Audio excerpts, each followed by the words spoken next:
Opa, hoje é 2 de agosto, vou fazer o registro aqui desse livro, Uma Voz Profética na Amazônia, Dom Moacir Grecht, de Sebastião Ferrarini.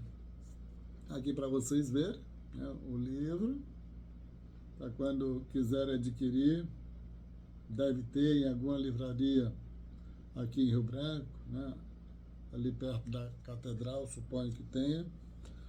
É, e, quem, e o livro, né, o autor eu não conheço, tá vendo? Mas ele escreveu muito bem escrito, é um livro de alta qualidade, mas eu não sei quem é, Sebastião Ferrarin.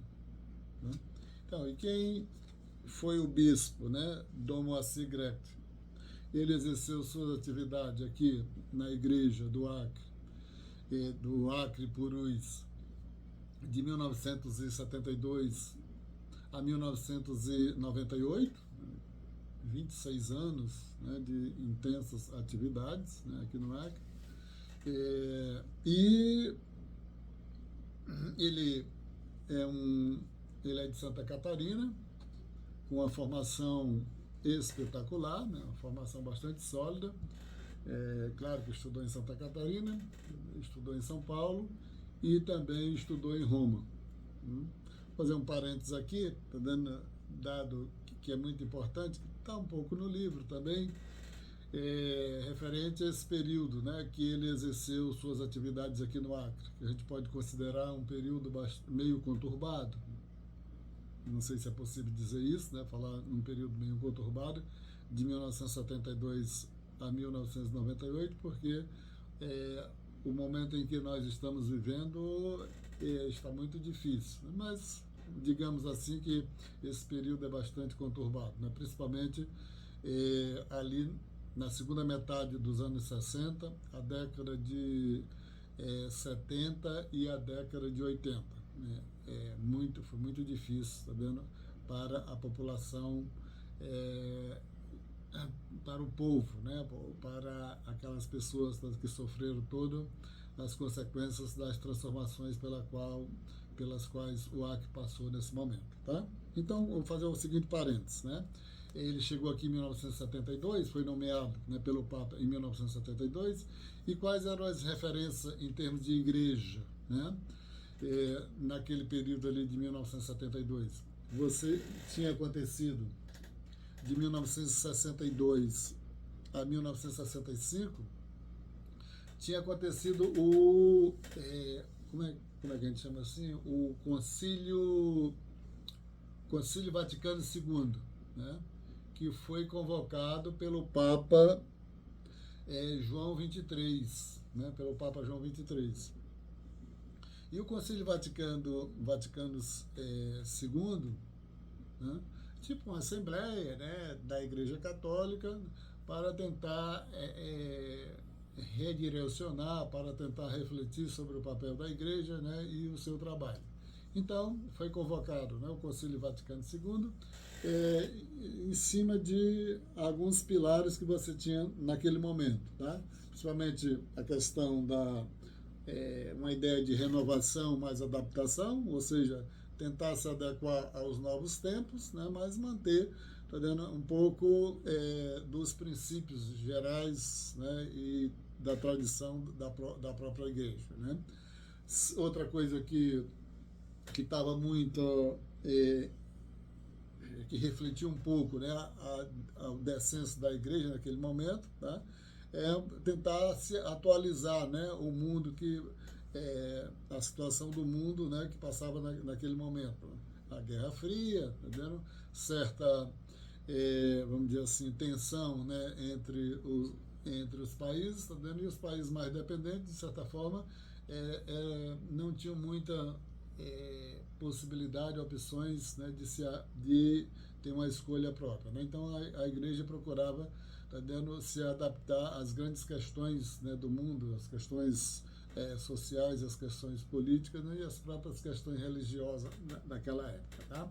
Também tinha, especificamente da igreja, né, trabalharam especificamente a questão da liturgia, tá dando a modo operandi interno, tá dando tanto a questão, né, das missas, tá vendo, que tentou colocar no mundo, né, atualizar, né, para as formas contemporâneas, que ela era bastante tradicional, ela era celebrada em latim, tá vendo? E isso dava toda uma conotação, né, para o tipo de igreja, como se relacionava com os seus fiéis. Depois disso, tá dando, além disso, o concílio era um concílio ecumênico, né, que se preocupava muito com a questão do diálogo, né, interreligioso com outras denominações religiosas. Tá? O concílio foi convocado pelo Papa João XXIII, né, ele faleceu, entendeu? E a partir, né, de 1963 a 78, o Papa Paulo VI, né, ele concluiu o concílio e tentou implementar, né, as principais medidas, as principais decisões que estão todas registradas nos documentos do Concílio Vaticano II. Tá? O próprio Papa, né, Paulo VI, tem algumas encíclicas, né, realmente a encíclica importantíssima, né, que refletia a Igreja naquele momento e principalmente a discussão acumulada no Concílio Vaticano II. Né? Outro grande evento, né, que serviu aqui para o bispo Dom Moacir Grec, né, foi o chamado encontro a Conferência de Medellín, na Colômbia, de 1968, né, que os bispos, né, latino-americanos se reuniram, né, na Colômbia para tentar fazer uma discussão a respeito, tá vendo, do papel da Igreja, né, na América Latina, baseado nos documentos, baseado nas decisões do Concílio Vaticano II. Tá? E logo depois da Conferência de Medellín, tá vendo, um documento importante, né, o chamado Documento de Medellín, teve uma reunião em nível de Brasil dos bispos, tá vendo, em Santarém, em 1972, tá vendo, que de lá saiu o chamado Documento de Santarém, que é outra grande referência, né, para entender a Igreja Católica, tá, dentro desse contexto de trabalho do bispo Dom Moacir. Né? Inclusive, em 2022, né, a propósito dos 50 anos do Encontro de Santarém, teve um novo encontro, né, para tentar atualizar, tentar refletir, dando aquele encontro lá de 1972, e por coincidência, né, foi o ano no qual o bispo foi nomeado aqui para a Igreja do Acre e Purus. Dito isso, tá vendo? O bispo, né, Dom Moacir Grec, eu não vou falar muito do livro, etc., mas é só um registro rápido. Ele atuou aqui no Acre, né, num período de grande turbulência, principalmente, né, para a população que foi alvo direto, né, de maneira negativa, do fim da economia da borracha natural, que foi abandonada, decretada pelo governo federal em 1967, quando deixou de financiar, né, a borracha natural. E isso fez com que, tá vendo, favorecesse, tá vendo, as vendas, dos seringais para os empresários do centro-sul do país, que chegava aqui, era denominado indistintamente de paulistas. Né? E isso criou uma situação de bastante, vamos dizer assim, de bastante conflito, né? Porque os seringueiros que estavam lá, entendendo? Dentro dos seringais, eles eram expulsos, né? Os capatazes, né? Os capatazes, né? Os próprios policiais, né? Que naquela época não tinham muito controle, tá vendo? Eram pessoas bastante mais truculentas do que hoje, porque eles matavam e não tinham a quem prestar conta. Né? Então os capatazes iam lá, derrubavam a casa dos seringueiros e tocavam fogo na casa dos seringueiros, e esses tinham ou se deslocavam para as cidades ou iam para um refúgio, né, mais distante, especialmente para os seringais da Bolívia. Né? Então foi nesse contexto que o bispo Dom Moacir Grec, ele trabalhou, né, ali, principalmente em 1972 e na década, seguindo na década de 80, tá? E é interessante, tá dando, que o livro, como o livro é muito bem escrito, tá dando, ele traz muitas angústias, né, dado que o bispo enfrentava muita dificuldade de trabalhar, né? Porque ele, além de enfrentar, ele trabalhou parte, né, desses 26 anos, foi na ditadura militar, ele enfrentava, né, o exército, a polícia, né, do Estado, que também trabalhava, né, em prol, né, da ditadura, enfrentava os políticos, né, que ali, né, vinha da Arena, depois o PDS, etc., tá dando? E hoje estão todos em torno do PP, né, do Partido Progressista. Né? Quem não tem um familiar ou quem não tem um amigo que veio da Arena, que passou pelo PDS e que hoje não está nos progressistas. Né? Então, isso, de certa forma, né, forma o caldo, né, político, né, que dava sustentação à ditadura militar. E como, basicamente, você tinha esse suporte, né, forte, né, no campo da política, né, no campo das instituições, e os fazendeiros todos contras, né, além disso, você tinha dentro da igreja, né, tem essa discussão dentro da igreja, e ele sofria bastante a oposição, né, dos próprios membros da igreja. Tá? E aí, ele, tá dando, como ele conseguiu, né, de certa forma, mesmo dentro dessa dificuldade, tá dando, ele enfrentar, tá dando todos esses obstáculos a partir, tá dando, dos sustentáculos, né, do Concílio Vaticano, do documento de Medellín, do documento de Santarém, tá, que um pouco orientava, tá dando de uma coisa tateando, tá dando sem muita, vamos dizer assim, inicialmente, tá dando sem muita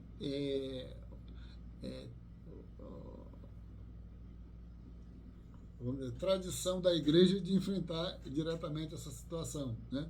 Já que a igreja tinha um padrão, né, antes, né, de trabalhar basicamente, né, com a questão, né, da sacralidade, né, vamos dizer assim, batizar, fazer o casamento, etc., tá dando, e não tinha essa ligação direta, né, com a população, principalmente, né, esses que eram afetados diretamente, né, com a violência, tá dando, que sofreram, né, ser expulsos, etc. E aí é interessante, tá dando, as várias reuniões que ele fazia com a população, etc., tá dando, para tentar ajudar, tá dando, e ser, tá dando, um apoio, tá dando, para que o sofrimento dessas pessoas, tá dando, não chegasse, tá dando, ou fosse mais reduzido, né, porque o sofrimento já era grande, né, ser expulso, etc., tá dando, o sofrimento já era grande, e ele procurava tentar amparar essas pessoas, né. E aí, ele teve, né, uma série de apoios aí, como as comunidades eclesiais de base, né, como ele tinha um trabalho interessante que ele fazia em termos das chamadas planejamento das pastorais, né, que eu achei interessante, né, isso que ele fazia em termos das diretrizes gerais, né, do trabalho da igreja, né. E aí, tá dando, como para o vídeo não ficar grande, tá dando, eu vou ler aqui uma parte, né, que eu acho, tá dando, que de certa forma reflete muito, né, o que foi esse bispo, a concepção dele aqui no Acre, né, que eu acho que eu posso finalizar esse registro com essa leitura. Deixa eu ver se eu acho aqui, né? Só dizendo, né, que antes, né, teve 3 bispos, né, antes do Dom Moacir Grec, eu tenho o nome só de 2, né? O segundo bispo foi o Dom Júlio Maria Maccioli, que foi de 1939 a 1962, e teve o terceiro bispo, que foi o Dom Giocondo Maria Grotti, de 1962, né, a 1971, quando ele faleceu de acidente de avião, né? e aí iniciou o exercício, né, das funções do bispo Dom Moacir Gret, né? Então, deixa eu achar aqui o que foi que ele, um depoimento dele, né? Para finalizar aqui o registro desse livro espetacular sobre que me interessa mais, né, pelo o que discute, né, sobre o Acre. Veja o que ele disse, tá dando, que ele falou aqui em 2007, né, em 2007. Num certo momento, eu tinha uma mentalidade ainda de sacristia. Eu achava que a minha função era pregar o evangelho, administrar os sacramentos, tentar manter o pessoal unido.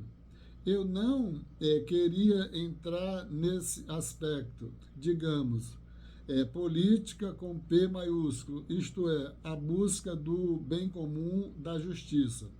Eu praticamente fui forçado pelo povo. O povo confiava em mim.